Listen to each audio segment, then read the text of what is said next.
चलिए व्यवसाय अध्ययन में आज अपन आगे बढ़ते हैं। प्रबंध एक जन्मजात तथा अर्जित प्रतिभा के रूप में है। प्रबंध एक जन्मजात तथा अर्जित प्रतिभा के रूप में इस प्रकार से विशेषता भी आता है। विशेषता में तो है, ये क्वेश्चन भी आता है कि प्रबंध एक जन्मजात एवं अर्जित प्रतिभा है, समझाइए। तो सबसे पहले चलते हैं, प्रबंध एक जन्मजात प्रतिभा है। कुछ प्रबंधकों का कहना है कि प्रबंध एक जन्मजात प्रतिभा है। जिस प्रकार से कवि का बेटा कवि, कलाकार का बेटा कलाकार बनता है, क्यों बनता है, या एक प्रबंधक का बेटा प्रबंधक बनता है तो क्यों बनता है, तो उसमें अपने परिवार को देखकर बचपन से ही उसमें एक गुण आ जाता है, उसमें ये आ जाता है, भावना आ जाती है कि मैं भी बड़ा होकर वही काम करूँगा जो मेरे गार्जियन कर रहे हैं। और फिर वही डॉक्टर का बेटा डॉक्टर बन जाता है, वकील का बेटा वकील बन जाता है, क्योंकि शुरू से ही उसके दिमाग में भावना आ जाती है कि मुझे ये काम करना है।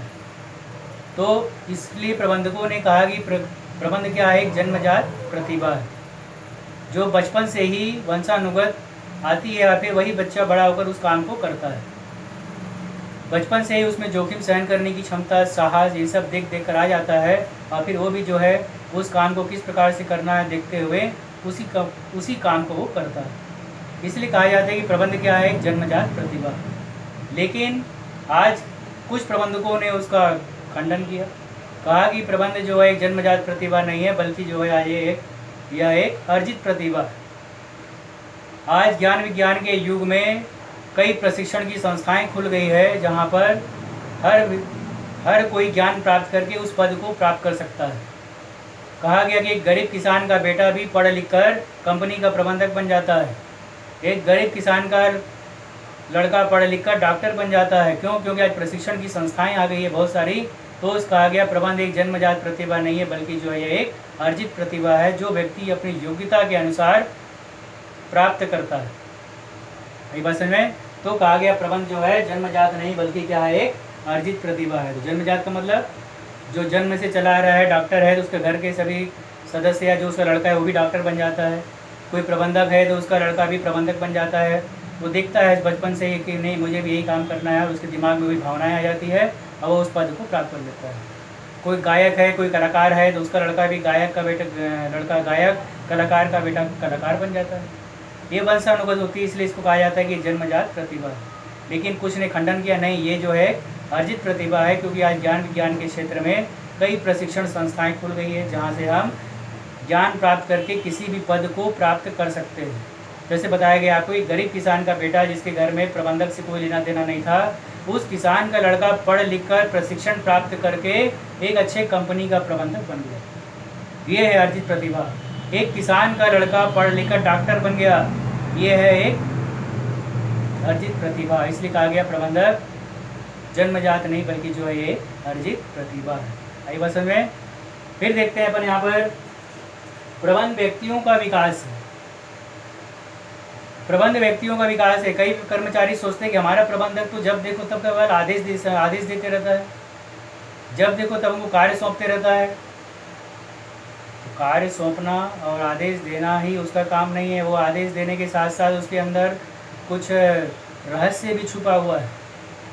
प्रबंधक जब हमको किसी काम का आदेश देता है तो जानता है कि इसमें योग्यता है कि नहीं, और योग्यता देखने के बाद ही वो आदेश देता है, ताकि हम अपने कार्य में और निपुण हो जाए। व्यक्तियों की कमियों को दूर करने का उपाय करता है कौन? हमारा कंपनी का प्रबंधक। वो अपने कर्मचारियों का शोषण नहीं करता है, बल्कि हमेशा उसके दिमाग में ये बात रहती है कि मैं कौन सा काम करूं कि मेरे कर्मचारियों का और अधिक मात्रा में विकास हो। जब वो किसी को काम सौंपता है, अगर मान लो काम नहीं कर पाया तो डांट डपट नहीं करता है, उस काम को सिखाता है कि नहीं इस काम को इस प्रकार से किया जाएगा तो इसमें तुमको सफलता मिलेगी। और इस प्रकार से हम उस काम को जो नहीं कर पा रहे थे, उसके आदेश देने के बाद काम बिगड़ा, लेकिन फिर उन्होंने हमें प्रशिक्षण दिया, सिखाया, और हमारे में योग्यता आ गई। तो इसी प्रकार से केवल एक कर्मचारी नहीं, संस्था में जितने कर्मचारी हैं सभी को आदेश देने के साथ साथ उनके विकास के लिए योजनाएं बनाने का काम भी कौन करता है? हमारा कंपनी का प्रबंधक।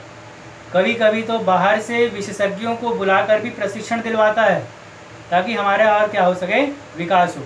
इसलिए कहा गया कि प्रबंधक केवल आदेश देना नहीं, बल्कि उसका काम होता है अपने कर्मचारियों का विकास करना। इसलिए कहा गया प्रबंध व्यक्तियों का विकास है। आई बात में फिर चलते हैं यहाँ पर एक प्रबंध एक प्रणाली है। प्रबंध एक प्रणाली का मतलब है कि प्रबंध केवल कंपनी के एक भाग को नहीं देखता है।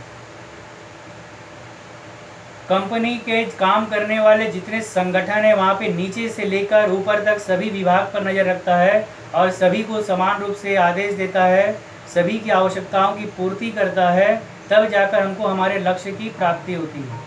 इसलिए कहा गया कि प्रबंध क्या है, एक प्रणाली है, क्योंकि वह संस्था के समस्त विभागों पर पूर्ण नियंत्रण रखता है।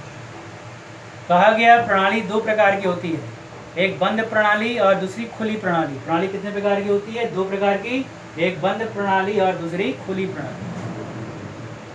बंद प्रणाली, बंद प्रणाली का मतलब होता है जब संस्था में कर्मचारी प्रवेश कर जाता है तो जितने समय वो काम करता है, जैसे मान लीजिए कि वो 8 बजे से लेकर शाम के 5 बजे तक काम करता है, तो 8 से 5 तक वो बंद प्रणाली में आ जाता है। उसके ऊपर कंपनी के प्रबंधक का पूरी नज़र रहता है, पूरा वो अनुशासित रहता है, अनुशासित होकर वहाँ पे काम करता है, क्योंकि प्रबंधक के नियंत्रण में काम करता है। वहाँ पर किसी प्रकार से भी लापरवाही करने की कोशिश नहीं करता है। तो बंद प्रणाली वह प्रणाली जिसके ऊपर कंपनी के प्रबंधक का पूर्ण नियंत्रण होता है, उस प्रणाली को बोलते हैं अपन बंद प्रणाली। जैसे कि कर्मचारियों पर काम करने के समय में पूरा नियंत्रण किसका होता है? कंपनी के प्रबंधक का। तो ये बंद प्रणाली की श्रेणी में आता है। ठीक ठीक उसी प्रकार से दूसरी होती है यहाँ पर खुली प्रणाली, यानी वह प्रणाली जिसमें कंपनी के प्रबंधक का किसी प्रकार से भी कोई नियंत्रण नहीं होता, उस प्रणाली को बोलते हैं हम खुली प्रणाली। जैसे कहा गया रॉकेट छोड़ने के बाद उसके ऊपर रॉकेट छोड़ने वाले का कोई नियंत्रण नहीं होता, तो कौन सी प्रणाली होती है? खुली प्रणाली। वैसे ही संस्था से जब कर्मचारी काम करके बाहर निकल जाते हैं तो उनके आदत पर, उनके व्यवहार पर चाहकर भी प्रबंधक किसी प्रकार से कोई रोक टोक नहीं कर सकता, क्योंकि वह तो कंपनी से बाहर निकल चुका है। उसके ऊपर चाहकर भी हम नियंत्रण नहीं कर सकते, तो ये कहलाती है खुली प्रणाली। बात समझ आ गया? अभी आप लोग यहाँ स्कूल में बैठे हो, 5 घंटा पढ़ाई करोगे, तो ये बंद प्रणाली है, हमारे नियंत्रण में हो,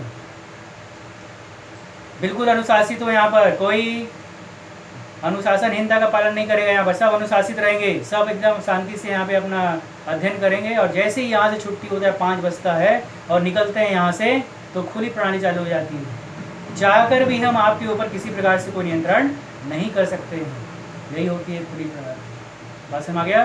तो बंद प्रणाली जिसके ऊपर प्रबंधक का पूर्ण नियंत्रण होता है, और खुली प्रणाली जिसके ऊपर चाहकर भी प्रबंधक किसी प्रकार से कोई नियंत्रण नहीं कर सकता, उस प्रणाली को बोलते हैं अपन कौन सी प्रणाली? खुली प्रणाली। बात समझ आ गया सभी को? अब देखते हैं इसके बाद आगे,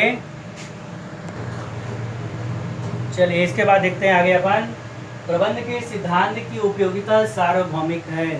सार्वभौमिक का मतलब सभी जगह, ऐसा कोई भी क्षेत्र नहीं है जहाँ पर बिना प्रबंधक के हमको सफलता प्राप्त हो सकती है। आर्थिक, सामाजिक, धार्मिक, राजनीतिक, चाहे वो खेल का मैदान हो, चाहे लड़ाई का मैदान हो, हर जगह हमको एक प्रबंधक की आवश्यकता होती है। अब जैसे मान लो हमको लड़ाई के क्षेत्र में जाना है, तो वहाँ जो हमारा सेनापति होता है, वह सेनापति हमारा प्रबंधक होता है और अपने नीचे काम करने वाले सैनिकों का मार्गदर्शन करता है कि तुमको किस ओर से किस प्रकार से हमला करना है। तो अब हमारा सेनापति अगर योग्य होता है तो हमको विजय की प्राप्ति हो जाती है। तो उस युद्ध के क्षेत्र में सैनिकों का मार्गदर्शन कौन किया? सेनापति। क्रिकेट खेलते हैं हम लोग, तो क्रिकेट में जो हमारा प्रबंधक होता है वो होता है कप्तान। हमारे टीम का कप्तान जो होता है वो हमारा प्रबंधक होता है, और वो हमारा कप्तान हमारे अपने टीम के बाकी खिलाड़ियों का मार्गदर्शन करता है कि कौन कहाँ पर रहेगा, कौन किस प्रकार से काम करेगा, कौन फील्डिंग करेगा, है ना, कौन बॉलिंग करेगा, कौन पहले बैटिंग करेगा, है ना। जो भी मार्गदर्शन है यहाँ पर, ये सारा कौन करता है? हमारा टीम का कप्तान। तो हमारे कप्तान क्या हो गया? हमारा प्रबंधक। तो खेल के क्षेत्र में अगर जाते हैं तो कप्तान हमारा मार्गदर्शन करता है, लड़ाई के क्षेत्र में जाते हैं तो सेनापति हमारा मार्गदर्शन करता है। तो कोई भी क्षेत्र में जाएं, हर क्षेत्र में किसकी आवश्यकता होती है? प्रबंधक की आवश्यकता होती है।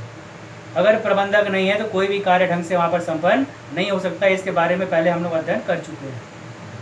तो इसलिए कहा गया कि प्रबंध का ही सार्वभौमिक उपयोगिता है। कोई भी क्षेत्र ये नहीं बोल सकता है कि मैं बिना प्रबंधक के अपना संस्था का संचालन कर सकता हूँ, या बिना प्रबंधक के मैं सफलता को प्राप्त कर सकता हूँ। हर क्षेत्र में किसकी आवश्यकता होती है?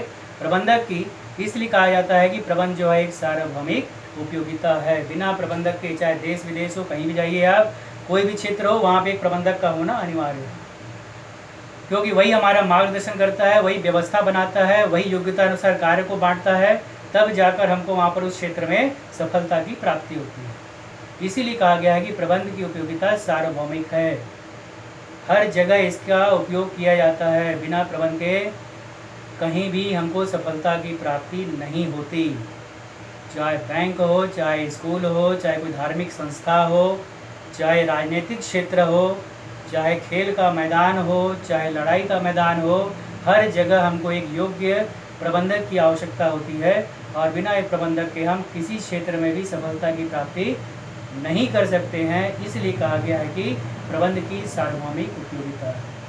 ठीक है, आगे भाषण में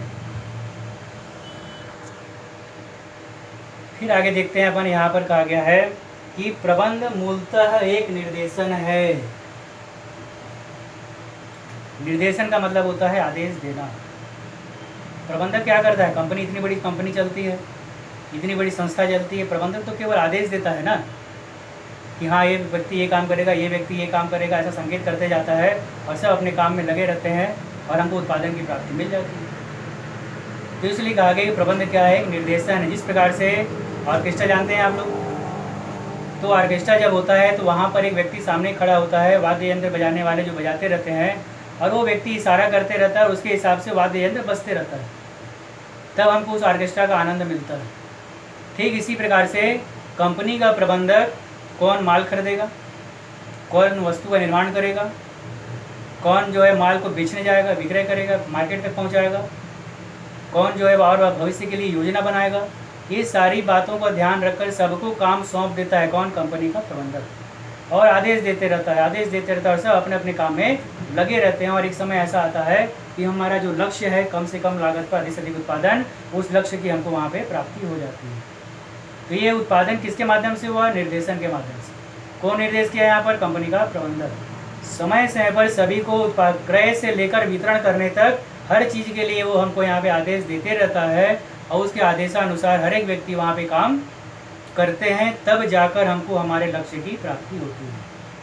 इसके पहले भी सुन चुके हैं कि बिना आदेश के कोई भी काम नहीं करता। कौन? वहाँ पे काम करने वाला कर्मचारी। जिसको जो कार्य सौंपा जाता है उसके हिसाब से वही कर्मचारी काम करता है, बिना अपने मन से कोई भी काम नहीं करता है। तो वही काम कौन करता है यहाँ पर? कंपनी का प्रबंधक। तो वाद्य यंत्र को जो इशारा कर रहा था वहाँ पर व्यक्ति, तो यहाँ पर हमारे कंपनी में जो उत्पादन हो रहा है वहाँ भी एक संगीत बज रहा है, तो संगीत को बजाने में जो हमारा भूमिका निभा रहा है, कौन निभा रहा है? हमारा प्रबंधक। वो हमको जैसे जैसे आदेश देते रहता है वैसे वैसे काम करते रहते हैं, और तब जाकर हमको हमारे लक्ष्य की प्राप्ति हो जाती है। इसलिए कहा गया उत्पादन से लेकर वितरण करने तक हर व्यक्ति के कार्य को सौंप दिया गया है, और उसके बाद उसके केवल आदेश देता है बैठे बैठे, और उसका उत्पादन हो जाता है और लक्ष्य की प्राप्ति हो जाती है। इसलिए कहा गया प्रबंध मूलतः एक निर्देशन है। मतलब इसका काम है मुख्य रूप से आदेश देना। बिना आदेश के कोई भी कार्य संपन्न कभी भी नहीं हो सकता। इस बात का ध्यान रखेंगे।